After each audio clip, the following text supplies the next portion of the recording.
पन्ना जिला मंदिरों की नगरी के नाम से विश्व विख्यात है। इस पवित्र नगरी में बड़े ही ऐतिहासिक प्राचीन स्टेट समय के मंदिर हैं, लेकिन शहर के कुछ मंदिरों में पूर्व पुजारियों सहित दबंगों ने अपना कब्जा जमा लिया था, जिसमें से एक पन्ना शहर के बीचों बीच स्थित अवध बिहारी जी के मंदिर और मंदिर की करोड़ों की प्रॉपर्टी पर मंदिर के पूर्व पुजारी के परिजनों की बुरी नीयत पड़ गई और फर्जी दस्तावेज बनाकर कूटरचित नीति से मंदिर व मंदिर की जमीन को हड़प लिया गया। इसके बाद शहर के कुछ समाज सेवियों ने मंदिर को बचाने के लिए लंबी लड़ाई लड़ी और आखिरकार भगवान अवध बिहारी जू को न्याय मिल ही गया। जिला अपर न्यायालय ने फैसला सुनाते हुए इस मंदिर को शासन संधारित मंदिर कर दिया है। अब पन्ना शहरवासियों में काफी खुशी का माहौल है और लोग मान रहे हैं कि जैसे अयोध्या में भगवान राम जी को लंबे समय के बाद न्याय मिला था, ठीक उसी तरह पन्ना के भगवान अवध बिहारी जी को न्याय मिला है। ये मंदिर जो है भगवान का बहुत ही प्राचीन मंदिर है। ऐसा ज्ञात हुआ है कि 120 वर्ष पूर्व पन्ना पैलेस खानदान से तत्कालीन नरेश द्वारा इस मंदिर का निर्माण कार्य कराया गया था। उस समय जो है पुजारी वगैरह को पूजा अर्चना के लिए रखा गया था, लेकिन उसी दरमियान पुजारियों ने कुछ कूटनीतिक चाल चल करके इस तरह से मंदिर को हथियाने की गहन साजिश रची कि केसरी परिवार ने इस मंदिर को अपने नाम हर तरह से करवा लिया। इसकी जानकारी हम लोगों को सन 10-11 में लगी, तो हम लोग जो है 5 लोग, मैं जगदीश नामदेव, मुकेश विश्वकर्मा, के यादव, राजकरण सेन और जो है संतोष चाणक्य एकवार, हम लोगों ने साथ इकट्ठे मिल करके और इसके समस्त दस्तावेज नगर पालिका से, निजूल से, तहसील से, जहाँ से भी उपलब्ध हो सके पुराने से पुराने दस्तावेज हासिल करके और इस केस को जो है जिला प्रशासन के समक्ष रखा। जिला प्रशासन द्वारा उक्त केस को पन्ना एसडीएम कोर्ट में पेश किया गया, जहाँ पर हम लोग निरंतर केस को लड़ते रहे, जिसमें कई किस्म की अनेकों बाधाएं आई हैं। लोगों को धमकी से लेकर के और खरीदने तक का प्रयास किया गया, लेकिन सारी समस्याओं से लड़ते हुए, जूझते हुए हम लोगों ने केस लड़ा और उस समय जो है सन 12 में हम लोगों को केस में पूरी सफलता मिली। केस में हम लोग विजय हुए। केस जीतने के तत्पश्चात यह जो है जिला प्रशासन को पूरा मंदिर सौंप दिया गया। सन 12 से यह मंदिर शासन संधारित मंदिर कहलाने लगा।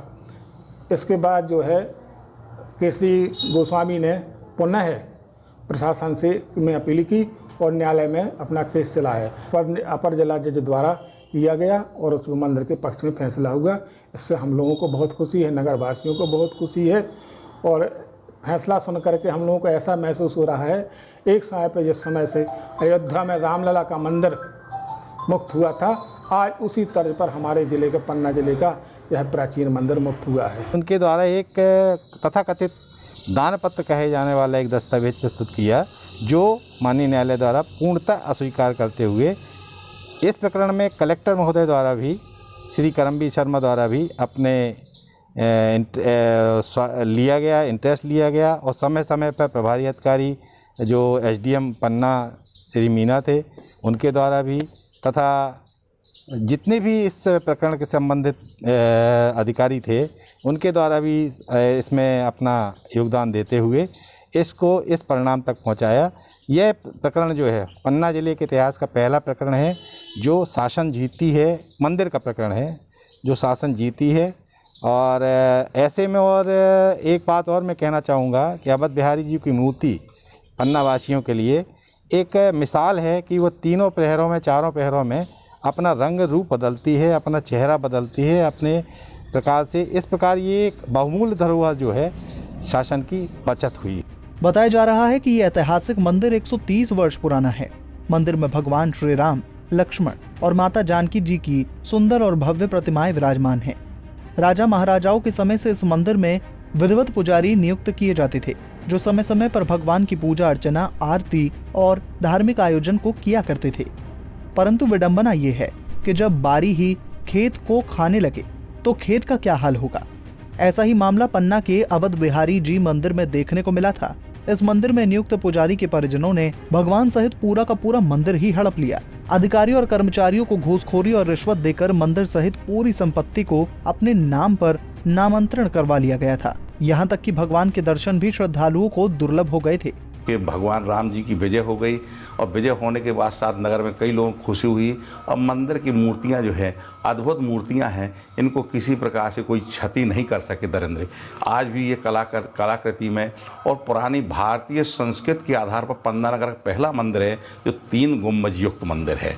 इस मंदिर की संस्कृति को नष्ट करने के लिए दरवाजे सिंह द्वार थे, मेन गेट तोड़ दिया है, अब ये एक मकान सा रह गया है। लेकिन आज की स्थिति में भगवान की कला बरकरार है, दरिंदे घर से बाहर निकल चुके और नगर में खुशी की लहर दौड़ रही है। आज सुबह जैसी फैसला देखा तो 50 लोग आए। फर्जी दस्तावेज प्रस्तुत करके इसे निजी मंदिर के रूप में प्रदर्शित किया जा रहा था। इसको लेके उन्होंने पहले लोअर कोर्ट में अपनी अपील की थी और वहाँ से हम लोगों ने अपनी पैरवी की थी और उससे जीते थे। उसकी अपील अपर कोर्ट में, अभी जिला अपर कोर्ट में हुई थी।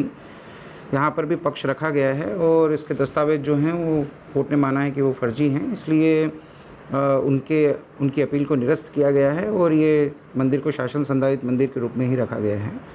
सर, शहर के बीचों बीच मंदिर है, काफ़ी बड़ी संपत्ति है, क्या मानते हैं इस प्रकार जो है लोग हड़पते हैं शासन की संपत्ति को?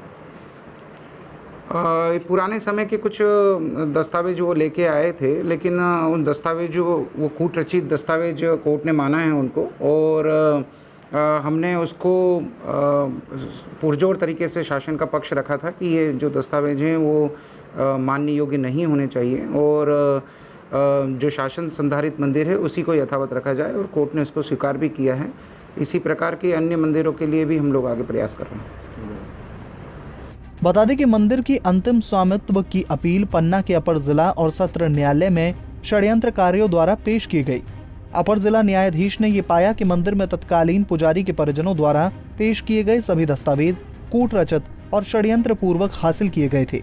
अतः इस अपील को खारिज करते हुए माननीय न्यायाधीश ने फैसला रखा और मंदिर से जुड़ी पूरी संपत्ति को भगवान श्री अवध बिहारी जी की माना गया। न्यायालय का फैसला आते ही पूरे नगर में खुशी का माहौल हो गया। मंदिर में भक्तों का तांता लगा रहा।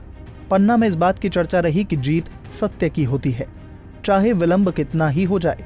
और जिस प्रकार अयोध्या में भगवान राम को लंबे समय के बाद न्याय मिला था, ठीक उसी प्रकार पन्ना के भगवान अवध बिहारी जी को न्याय मिल गया। पन्ना से टाइगर खान की रिपोर्ट।